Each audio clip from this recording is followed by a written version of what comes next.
Hey, First Baptist, Pastor Matt here, and our elder team thought it'd be a great idea to put together a church planting video for you all to watch and just give an update on what God is doing. And so here are some of the things that we'll be covering in this video.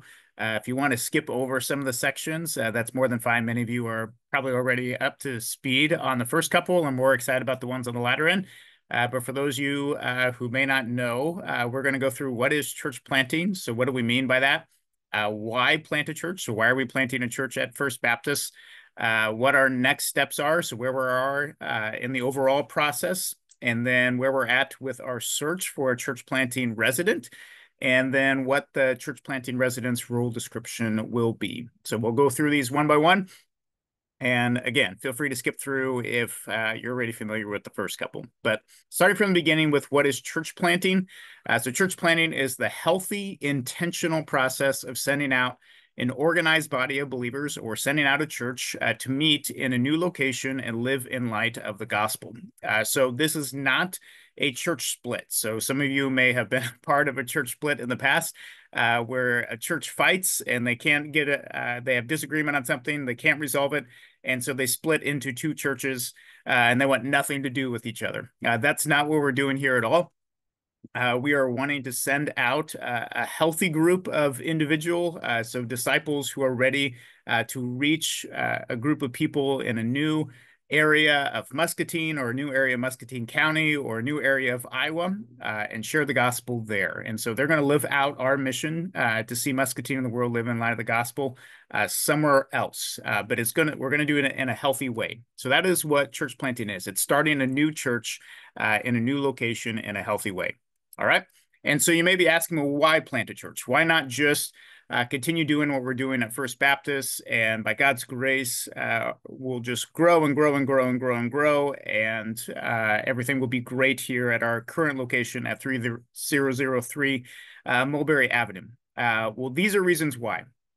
Number one, it's a strategy used in the Bible to advance the gospel and disciple those new believers. So all throughout the book of Acts, we see Paul and Peter and the rest of the apostles starting new churches and discipling up new elders in those locations, and then they started new churches. We see this in Acts 2:41 through 47 with the first church, and then later on we see that Paul encouraged Titus to be going into the various areas and raising up elders there to start new churches. And so, again, it's a strategy used in the Bible. And so, obviously, if God feels like it's an effective strategy, then it's probably a good one for us to use as well.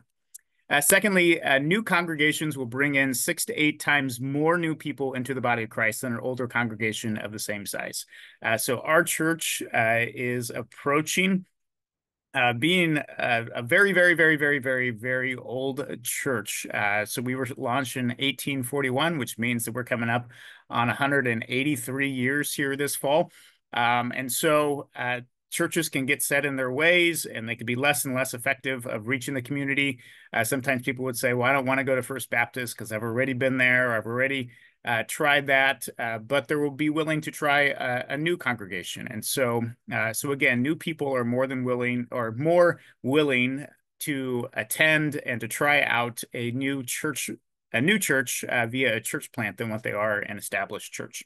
And so, again, if we're going to reach Muscatine and Muscatine County and the rest of the world as best as we can, it shows that we'll be more effective by planting several new churches. All right. Church plants are more effective at reaching the unchurched, young people, and immigrants. So percentage of attendees who are unchurched at church plants is about 70%. So again, when we talk about not just having people from other churches start coming to First Baptist, but actually reaching people who are lost, reaching the lost with the good news of the gospel, church plants are going to be more effective at that. Whereas established church percentage of attendees who are unchurched is only about 15%. So again, if we want to be reaching the lost, we're going to be more effective planting new churches. And finally, churches that plant other churches are healthier than those that don't. So it's not just the new church benefits, but the church that is planting the church or sending the church out is more healthy. So they develop more leaders because they want to equip people to be sent out. They have a greater joy and excitement in what God is doing. So they're starting new churches. They're seeing that church be effective in reaching people with the gospel. It stirs a greater joy and excitement about what God is doing. They increase in attendance. And so often we think, well, we're just going to send people out and then we're going to have this huge dip in attendance. We're never going to be able to recover. But in fact, most churches actually increase in attendance, and they also increase in giving afterwards because people are excited again about what the work that God is doing, and they want to be more generous and want to see more of that work. And so they give more. So, and then finally, 3,700 churches close each year, which means on average, one church will close in Muscatine each year. And so as we think through, we may think, well, man, Muscatine has a lot of churches already. Why are we even considering planting a new church or starting a new church? Well, the likelihood is that by the time we even get ready to plant a church, there might be another 2 churches that will close. And so we need to be starting new churches. So that way, 10, 15, 20, 30, 40 years from now, there's not only not just 5 churches that are trying to reach the entire city of Muscatine, that we are planting churches that are going to continue to be effective in doing that. All right. And so real quick, just here's how we're partnering with Converge, which is our denomination, to do this. So they are matching funds raised for planting churches. And so we're seeking to raise $50,000. We've kind of set that aside already in our missions budget, and Converge is going to match that. And so we'll have $100,000 that we can put towards starting this new church. They are funding our search via chemistry staffing. So chemistry staffing is helping us find a church planter, and Converge has funded that entire cost for that search. They are going to assess our church planter and make sure that whatever our church planting resident, when they go through the assessments, that they are actually ready. They're going to provide the training for that church planter to plant a church in a healthy and effective way. And then once the church starts, they're going to provide ongoing coaching for the church planter. And so you can see that Converge is really going to help us a ton with this process. All right. So our next steps. So this was about a year ago. This is where we were at. So we needed to raise $50,000 for church planting. Again, we've done that. We've set that aside. And so Converge is going to match that when we get ready to plant a church. We're in the process of finding a church planter through chemistry staffing, and I'll give an update on where we're at in that process. And then we need to continue to prepare as a church to plant another church, which means we need to pray. We need to pray for God to work through this new church, for God to work through our church planter, for God to help us to reach Muscatine or wherever we're planting a church with the good news of the gospel. And we need to continue to equip. And that's not just equip a church planter. That means equipping elders that we could potentially send out, equipping deacons that we could potentially send out, equipping ministry leaders, worship leaders that we could potentially send out. And so we want to send out a team of healthy disciple makers, not just people who are going to, sit in a seat and be there on Sunday. We want to send out people who are going to help this church planter to actually make disciples in this new location. All right. So giving you an update on our search for a church planting resident. First process was chemistry staffing. Did 3 interviews with a candidate. And so assessed, are they a good culture fit for our church? Are they aligned with us theologically? Does this person actually have the gifting that is needed to plant a church? And so they recommended a candidate to us. The search team has interviewed, from First Baptist, has interviewed this candidate another 2 times, asked them several questions, again, kind of assessing some of those theological culture fit, getting to know them. And things look pretty good there. We just finished it up with reference checks. And again, things look pretty good there.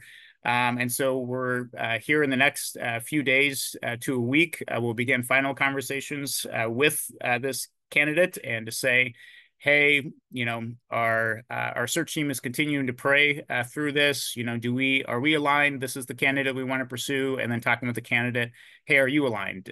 Is this where you feel like God is leading you as well?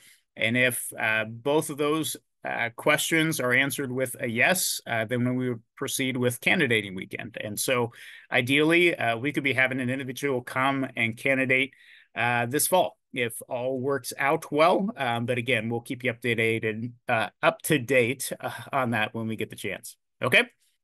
And then finally, we just want to go through what we are actually talking about when we say we are going to hire a church planter or a church planting resident in this case. And so you kind of have two avenues. You can hire a church planter directly. This is a person who's ready to go from day one, already been assessed by Converge. And it's just a matter of them putting together a launch team and planning a church, and they might be on a 6-month timeline. We are actually looking more at a church planting resident, so someone who has gone to seminary, gotten the education background, has some ministry experience, but still needs to go through Converge's training process and assessment process, would go through a time where they're here at our church, would understand our culture so they could plant a church that's like First Baptist, and then we would send them out at that point in time. And so that's what we're looking at. And we just feel like it's clear to say right from the get-go that this is not an associate pastor, all right? So we're not hiring someone who is just coming in and they're going to lead, kids ministry or youth ministry or worship ministry or outreach ministry. They'll do some preaching and then they'll, do what I do to a certain level. And they'll just forever be at First Baptist. All right. So when the candidate comes, we're not saying, well, I don't agree with them or I don't align with them, musically or whatever. That's fine because again, we're going to be sending them out to plant a church in a new location. And so again, the search is going to look a little bit different from a candidating weekend, and we'll kind of help walk you through what that process might be. But we just want to be upfront and honest that we're not hiring an associate pastor. We are hiring someone who is eventually going to be sent out to go plant a church like First Baptist, either in Muscatine County, or somewhere else in Iowa. And the candidate that we're talking with would love to be able to plant a church in Muscatine, but again, we'll continue to see where God leads in that process. So the individual will come, and the primary things that they'd be doing would be going through Converge Churches or Converge's church planting training. So this is where they're continuing to refine those skills, grow those skills to be able to plant and lead a church well, such as casting vision for a church, developing a ministry philosophy. So how are we going to do small groups? How are we going to set up our leadership structure? And again, we hope that some of those things would be in line with First Baptist. But walking them through that process, that's about a 7 to 9 month training that they will go through. It's about 5 to 10 hours a week. And once they do, they would go through an assessment process. This is essentially where a team from Converge would interview the person, interview if the individual has a wife, interview the person's wife, and determine, are you ready to plant a church? Do you have the skills needed? Do you have the spiritual maturity needed? And so they would go through the assessment process there. While they're doing those two things, they would also be going through our elder training process. So they maybe wouldn't go through the whole process as they've already gone to seminary. So obviously they wouldn't need to go through the theology training because they've done some of that. But we would have a customized elder training process to continue to train them up to be a pastor. While they're here, they would preach they would preach alongside me and our elder team. They would lead in various ways. So they would attend our elder meetings, provide leadership to our church. They would shepherd. So they would help care for our church and follow up with church members.